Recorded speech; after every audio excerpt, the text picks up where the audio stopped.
Jangan pernah kita meremehkan pendidikan seorang tua, karena ayah itu dan apapun yang dikatakannya itu akan melekat. Dan ingat, ada suatu program pendidikan yang dicatat dengan catatan emas oleh pakar pendidikan.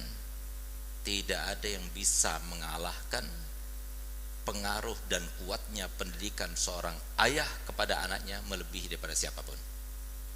Kenapa demikian? Karena anak itu terlahirkan dalam keadaan dia meyakini dengan seyakin-yakinnya ayahnya adalah laki-laki yang paling baik, yang paling sempurna yang ada di dunia, dan ibunya adalah wanita yang paling cantik, yang paling baik yang ada di dunia.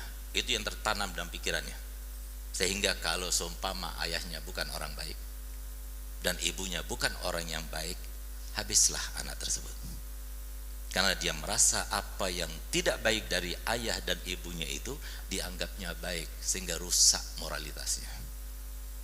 Ini yang jadi masalah di zaman akhir ini. Dan ini yang dimasukkan oleh Nabi SAW, sayati alaikum zamanun halakur rajuli ala yadai abawai. Nanti bakal datang suatu zaman di mana kerusakan seseorang itu bukan karena lingkungannya, bukan karena lembaganya, bukan karena institut, tidak, tapi karena kedua orang tuanya. Bayangkan, orang tua bisa menjadi sebab kebinasaan anaknya. Sekarang ini. Kenapa?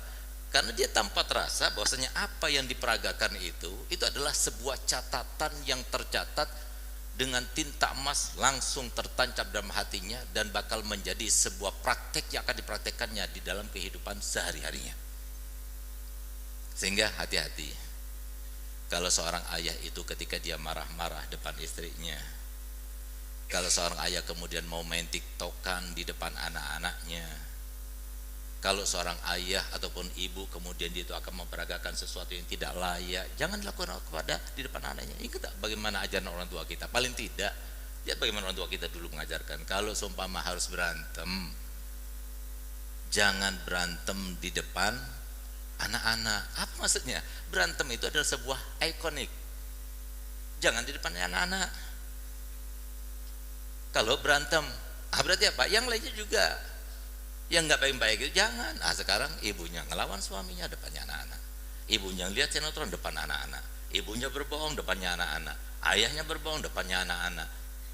Bagaimana anaknya kemudian tidak seperti itu? Sementara sudah dikatakan oleh pakar pendidikan bahwasanya ayah itu adalah yang paling berpengaruh dalam kehidupan anak. Lingkungan dan circle yang paling berpengaruh itu adalah ayah dan ibu. Nggak ada yang bisa mengalahkan ayah dan ibu. Siapa yang bisa mengalahkan ayah dan ibu? Siapapun di antara kita, ketika ayahnya diejek, dibully, pasti dia marah. Siapapun dia, apapun agamanya, apapun rasnya, apapun sukunya, itulah alasannya kenapa dikatakan bahwasanya paling besar pengaruhnya seseorang kepada orang lain itu adalah ayah dan ibunya. Hati-hatilah dan ingatlah bahwasanya mereka itu adalah orang lain, bukan bagian daripada kita. Bukan. Siapa bilang? Tidak pernah Nabi SAW mengatakan mereka itu adalah bagian daripada kita. Tidak pernah disebutkan Allah Ta'ala mereka adalah bagian daripada kita. Tapi yang pernah Allah Ta'ala sampaikan dan Nabi SAW jelaskan, mereka itu adalah titipan Allah kepada kita sebagai bahan ujian Allah untuk kita. Bukan atas kita, tapi untuk kita. Baik yang merupakan keburukan maupun kebaikan itu untuk kita.